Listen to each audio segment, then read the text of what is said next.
Hello guys, ಎಲ್ರಿಗೂ ನಮಸ್ಕಾರ. Welcome back to my YouTube channel. Guys, ನಿನ್ನೆ ಬಿಗ್ ಬಾಸ್ ವಿನ್ ಆಗಿರೋದು ಹನುಮಂತ್ ಅಂತ ನಿಮ್ಗೆ ಎಲ್ರಿಗೂ ಗೊತ್ತಿರುತ್ತೆ. ಆಲ್ರೆಡಿ ನೋಡಿರ್ತಾರೆ ಕೂಡ, ಕೆಲವೊಬ್ರು ನೋಡಿರಲ್ಲ. ಆದರೆ ನಿನ್ನೆ ಬಿಗ್ ಬಾಸ್ ವಿನ್ನರ್ನ ಅನೌನ್ಸ್ ಮಾಡೋದು, ಅಫಿಷಿಯಲ್ ಆಗಿ ಅನೌನ್ಸ್ ಮಾಡೋದು BBK ಅವರು ನಿನ್ನೆ ರಾತ್ರಿ 11:45ಕ್ಕೆ.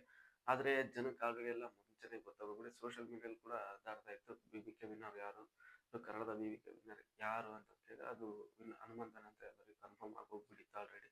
ಅವರು ವಿನ್ ಆಗಿರೋದು ಡಿಸರ್ವ್ ಇದ್ದಾರವಾ ಇಲ್ವಾ ಅಂತ ನೋಡೋಣ ಬನ್ನಿ.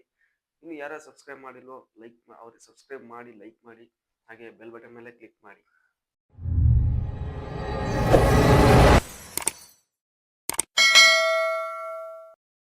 ಗುರು, ಟಾಪ್ 5 ಕಂಟೆಸ್ಟೆಂಟ್ ಕಡೆ ಬರೋದಾದ್ರೆ ಟಾಪ್ 5 ಅಲ್ಲಿ ಮಂಜಣ್ಣ ಅವ್ರು ಆಚೆ ಬಂದರು. ನಾನು ಅವರು ಡಿಸರ್ವ್ ಇದ್ದಿದ್ದು ಟಾಪ್ 4 ಅಲ್ಲಿ ಅಂತ ಹೇಳ್ತೀನಿ. ಯಾಕಂದ್ರೆ ಮೋಕ್ಷಿತ ಮತ್ತೆ ಮಂಜಣ್ಣ ಕಂಪೇರ್ ಮಾಡಿದ್ರೆ ಟಾಪ್ 4 ಅಲ್ಲಿ ಮುಗಿರೋದು ಮೋಕ್ಷಿತ ಅವರು. ಮೋಕ್ಷಿತ ಟಾಪ್ 5 ಅಲ್ಲಿ ಬರಬೇಕಾಗಿತ್ತು, ಮಂಜಣ್ಣ 4th ಅಲ್ಲಿ ಬರಬೇಕಾಗಿತ್ತು ಅಂತ ಹೇಳ್ತೀನಿ. ಯಾಕಂದ್ರೆ ಅವ್ರು ಚೆನ್ನಾಗಿ ಆಟ ಆಡ್ಕೊಂಡು ಬಂದಿದ್ದಾರೆ. ಮೋಕ್ಷಿತ್ ಅವರು ಮಿಡ್ ವೀಕಲ್ಲೇ ಅಂದ್ರೆ ಕೆಲವು ವಾರಗಳಲ್ಲಿ ಹೆಲ್ಮೆಟ್ ಹಾಕ್ಬೇಕಾಗಿತ್ತು, 10 ವಾರನೂ ಇರಲ್ಲ ಅಂತ ಡೌಟ್ ಇತ್ತು ಅವ್ರದ್ದು. ಅದೆಲ್ಲ ಆಗಿದೆಲ್ಲ ನೋಡಿರ್ತಾರೆ. ಆದರೆ ಮಂಜಣ್ಣ ಅವರು ಟಾಪ್ 4 ಅಲ್ಲಿ ಬಂದಿದ್ರೆ ಚೆನ್ನಾಗಿರ್ತಿತ್ತು, ಬಟ್ ಅಲ್ಲೇನೋ ಆಯಿತು. ಇನ್ನು ಟಾಪ್ 3 ಕಂಟೆಸ್ಟೆಂಟ್ ಕಡೆ ಬರೋದಾದ್ರೆ ಟಾಪ್ 3 ಅಲ್ಲಿ ತ್ರಿಮೂರ್ತಿಗಳು ಅಂತ ಏನಿದ್ದಾರೆ ಅವ್ರು 3 ಸ್ಟ್ರಾಂಗ್, ಈ BBK ಲೆವೆಲಲ್ಲಿ ಅವ್ರು 3 ಸ್ಟ್ರಾಂಗ್ ಪ್ಲೇಯರ್ಸ್ ಆಗಿದ್ರು. ಯಾವುದೇ ಒಂದು ಆಟ ಆಗಲಿ ಎಲ್ಲ ಕಡೆನೂ ಅವರು ಪರ್ಫಾರ್ಮೆನ್ಸ್ ಇದ್ದೇ ಇರ್ತಿತ್ತು. ಇನ್ನು ಆ 3ರಲ್ಲಿ ಫಸ್ಟ್ ಬಂದಿದ್ದು ತ್ರಿವಿಕ್ರಮ್. ಅವರು ಫಸ್ಟ್ ಡೇ ಇಂದನೇ ಬಂದಿದ್ದಾರೆ. ಆದರೆ ಇನ್ನು ವೈಲ್ಡ್ ಕಾರ್ಡ್ ಎಂಟ್ರಿ ಕೊಟ್ಟಿರೋದು ಹನುಮಂತ ಮತ್ತೆ ನಿಮ್ಗೆ ಗೊತ್ತಿರೋ ರಜತ್. ಇವರಿಬ್ರು ಕೂಡ ವೈಲ್ಡ್ ಕಾರ್ಡ್ ಎಂಟ್ರಿ ಕೊಟ್ಟು ಟಾಪ್ 3 ಅಲ್ಲಿ ಇಬ್ರು ಇದ್ದಾರೆ ಅಂದ್ರೆ ಇವರಿಬ್ರು ನಿಜವಾಗ್ಲೂ ಗ್ರೇಟ್ ಅಂತಾನೆ ಹೇಳ್ಬೋದು. ಯಾಕಂದ್ರೆ ಈ ತರ ವೈಲ್ಡ್ ಕಾರ್ಡ್ ಎಂಟ್ರಿ ಕೊಟ್ಟು ಅಂದ್ರೆ ಮಿಡಲ್ ಅಲ್ಲಿ ಬಂದ್ಬಿಟ್ಟು 50 ಡೇಸ್ ಮತ್ತೆ 6 ವೀಕ್ ಅಲ್ಲಿ ಬಂದಿರೋರು ಇವರಿಬ್ರು. ಇಲ್ಲಿ ಬಂದ್ಬಿಟ್ಟು ಈ ತರ ಪರ್ಫಾರ್ಮೆನ್ಸ್ ಕೊಟ್ಕೊಂಡು ಇಲ್ಲಿವರೆಗೂ ಬಂದಿದ್ದಾರೆ ಅಂದ್ರೆ ಅವ್ರು ನಿಜವಾಗ್ಲೂ ಹ್ಯಾಟ್ಸ್ ಆಫ್ ಹೇಳಲೇಬೇಕು. ಇನ್ನು ಟಾಪ್ 2 ಮತ್ತೆ ಟಾಪ್ 1 ಹನುಮಂತ್ ಅವರು, ಇವ್ರ ಬಗ್ಗೆ ಮಾತಾಡೋದಾದ್ರೆ ಟಾಪ್ 2 ಅಲ್ಲಿರೋ ತ್ರಿವಿಕ್ರಮ್ ಅವರು.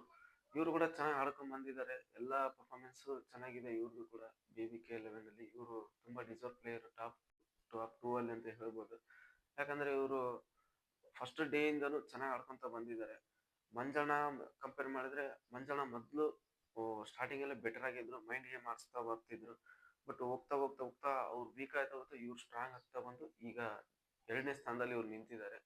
ಅದರಲ್ಲೂ ಇವ್ರು ನೋಡಿದ್ರೆ ಇವ್ರಿಗೆ ಮೋಸ ಅನ್ನೋದು ಏನು ಆಗಿಲ್ಲ, ತ್ರಿವಿಕ್ರಮ್ ಮೋಸ ಏನಾಗಿಲ್ಲ. ಯಾಕಂದ್ರೆ ಲಾಸ್ಟ್ ಸೀಸನ್ ಕಾರ್ತಿಕ್ ಅವ್ರು ಏನು ಏನಾದ್ರು BBK 10 ಅಲ್ಲಿ ಏನು ಕಾರ್ತಿಕ್ ಅವ್ರು ವಿನ್ನರ್, ಅವರಿಗೆ ಟೋಟಲ್ ಓವರ್ಸ್ ಬಂದ್ಬಿಟ್ಟು 2+ crores ಬಂದಿರೋದು.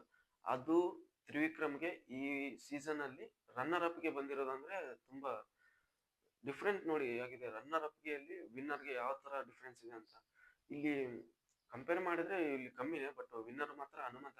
ಬಟ್ ಇಲ್ಲಿ ನೋಡೋದಾದ್ರೆ ರನ್ನರ್ ಅಪ್ಗೆ 2 ಕೋಟಿ ಮೇಲೆ ಓಟ್ಸ್ ಬಂದಿದೆ ಅಂದ್ರೆ ಸುಲಭ ಮಾತಲ್ಲ. ಅವರು ಕೂಡ ಚೆನ್ನಾಗಿ ಆಡಿರೋದಕ್ಕೆ ಅವರಲ್ಲಿ 2ನೇ ಸ್ಥಾನದಲ್ಲಿ ಇರೋದು.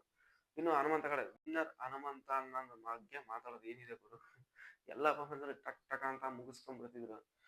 ಎಲ್ಲ ಏನೇ ಟಾಸ್ಕ್ ಇಟ್ಟರು ಕೂಡ ಮುಂದೆ ನಿಂತ್ಕೊಂಡು ಮಾಡ್ತಿದ್ರು. ಯಾರ ಬಗ್ಗೆ ತಲೆ ಕೆಡ್ಸ್ಕೊಳಕ್ ಹೋಗ್ತಿದ್ದಿಲ್ಲ. ನೋಡಿರ್ತೀರ, ನೀವೆಲ್ಲ ನೋಡಿರ್ತೀರ ಆಲ್ಮೋಸ್ಟ್.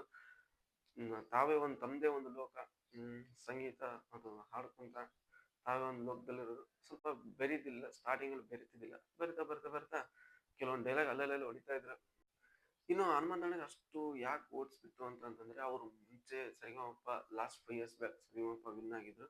ಮತ್ತೆ ಕಾಮಿಡಿ ಕಿಲಾಡಿ ಶೋ ಎಲ್ಲ ಅದೆಲ್ಲ ಪಾರ್ಟಿಸಿಪೇಟ್ ಮಾಡಿದ್ರು ಅವರು. ಹಾಗಾಗಿ ತುಂಬಾ ಪಾಪ್ಯುಲಾರಿಟಿ ಇತ್ತು. ಅದರಲ್ಲಿ ಉತ್ತರ ಕರ್ನಾಟಕದ ಹುಡುಗ ತುಂಬಾ ಜನ ಅವ್ರು ನೋಡಿರ್ತಾರೆ, ಅವ್ರ ಬಗ್ಗೆ ಗೊತ್ತಿರುತ್ತಲ್ವಾ, ಮನೆಯೆಲ್ಲ TV ನೋಡಿರ್ತಾರೆ. ಹಾಗಾಗಿ ಅವ್ರ ಪಾಪ್ಯುಲಾರಿಟಿ ತುಂಬಾನೇ ಇತ್ತು. ಹಾಗೆ ಅವರು ಎಲ್ಲರಿಗೂ ಜನಕ್ಕೆ ಮೊದ್ಲಿಂದ ನೋಡಿದ್ದಾರೆ ಅಂದ್ಮೇಲೆ ಅವರಿಗೆ ಸಪೋರ್ಟ್ ಜಾಸ್ತಿನೇ ಇರುತ್ತಲ್ವಾ. ಹಾಗಾಗಿ ತ್ರಿವಿಕ್ರಮನ ಕ್ರಿಕೆಟ್ ಅಲ್ಲಿ ನೋಡಿರ್ತಾರೆ, ಕ್ರಿಕೆಟ್ ನೋಡೋರು ಜಾಸ್ತಿ ನೋಡಿರ್ತಾರೆ. ಬಟ್ ಹನುಮಂತನ ತುಂಬಾ ಜನ ನೋಡಿದಾರಲ್ವಾ. ಆದ ಕಾರಣ ಅವ್ರ ಪಾಪ್ಯುಲಾರಿಟಿ ತುಂಬಾ ಇದೆ. ಅವರು ಓಟ್ಸ್ ಕೂಡ ಅದೇ ತರ ಬಿದ್ದಿದ್ದು. ಅವರು ಪರ್ಫಾರ್ಮೆನ್ಸ್ ಓಕೆ ಓಕೆ, ಅದ್ರ ಬಗ್ಗೆ ನನ್ಗಂತೂ ಅವ್ರು ಗೆದ್ದಿರೋದು ತುಂಬಾ ಖುಷಿ ಇದೆ, ಹನುಮಂತ್ ಅವ್ರು ಗೆದ್ದಿರೋದು. ಹಾಗಂತ ಏನಿಲ್ಲ. ಇನ್ನು ವೈಲ್ಡ್ ಕಾರ್ಡ್ ಎಂಟ್ರಿ ಕೊಟ್ಟು ಯಾವ ತರ ವಿನ್ ಆಗ್ಬೇಕಂತ ತೋರಿಸ್ಕೊಟ್ಟಿರೋದು. ಇನ್ನು ನೆಕ್ಸ್ಟ್ ಬರೋ ಮುಂದಿನ ಸೀಸನ್ಗಳಿರೋ ಜನಗಳಿಗೆ ಯಾರ್ಯಾರು ಬರ್ತಾರೆ, ಹೊಸ ಹೊಸ ಮುಖಗಳು ಯಾರ್ಯಾರು ಬರ್ತಾರೆ, ಅವರಿಗೆ ವೈಲ್ಡ್ ಕಾರ್ಡ್ ಎಂಟ್ರಿ ಆದ್ರೂ ಕೂಡ ಯಾವ ತರ ವಿನ್ ಆಗ್ಬೋದು ಅಂತಂದು ಇವರು ಒಂದು ಈ ತರ ಅಂತಂದು ತೋರಿಸ್ಕೊಟ್ಟಿದ್ದಾರೆ. ಸಖತ್ತಾಗಿ ಆಡ್ಕೊಂಡ್ ಬಂದಿದ್ದಾರೆ. ಇನ್ನು ಇವ್ರಿಗೆ ಏನ್ 50 lakhs ಏನ್ ಬಂದಿತ್ತು, ಅದರಲ್ಲಿ ನಿರ್ಮಲಾ ಸೀತಾರಾಮ್ ಇದಾರಲ್ಲ ಗುರು, ಟ್ಯಾಕ್ಸ್ ತೆರೇಸಾ ಅಂತಾನೆ ಇವರಿಗೆ ನೇಮ್ ಹಾಕ್ಬಿಟ್ಟಿದ್ದಾರೆ ಇವಾಗ. 30% ಕಟ್ ಆಗ್ಬಿಟ್ಟು ಅವ್ರಿಗೆ 35 ಲ್ಯಾಕ್ಸ್ ಮಾತ್ರ ಸೇರಿರೋದು. ಗುರು ನಿಮ್ಗೇನ್ ಅನ್ನಿಸ್ತು ಈ ಬಿಗ್ ಬಾಸ್ ಕನ್ನಡ ಸೀಸನ್ 11 ಬಗ್ಗೆ? ನಿಮ್ಮ ಅನಿಸಿಕೆಗಳನ್ನ ಕಾಮೆಂಟ್ ಸೆಕ್ಷನ್ ಅಲ್ಲಿ ಕಾಮೆಂಟ್ ಮಾಡಿ. ಹಾಗೆ ವಿನ್ನರ್ ಆದಂತ ಹನುಮಂತ್ ಅಣ್ಣ ಅವ್ರ ಬಗ್ಗೆನು ನಿಮ್ಗೇನ್ ಅನ್ಸ್ತು? ಯಾವ ತರ ಅನ್ಸ್ತು? ಅವರು ವೈಲ್ಡ್ ಕಾರ್ಡ್ ಅಲ್ಲಿ ಎಂಟ್ರಿ ಕೊಟ್ಟು ಯಾವ ತರ ಗೆದ್ರು? ಅದ್ರ ಬಗ್ಗೆ ನಿಮ್ಮ ಅನಿಸಿಕೆನ ಕಾಮೆಂಟ್ ಸೆಕ್ಷನ್ ಅಲ್ಲಿ ಕಾಮೆಂಟ್ ಮಾಡಿ ಅಂತ ಹೇಳ್ತಾ ಸಿಗೋಣ ಗಾಯ್ಸ್ ಮುಂದಿನ ವಿಡಿಯೋದಲ್ಲಿ.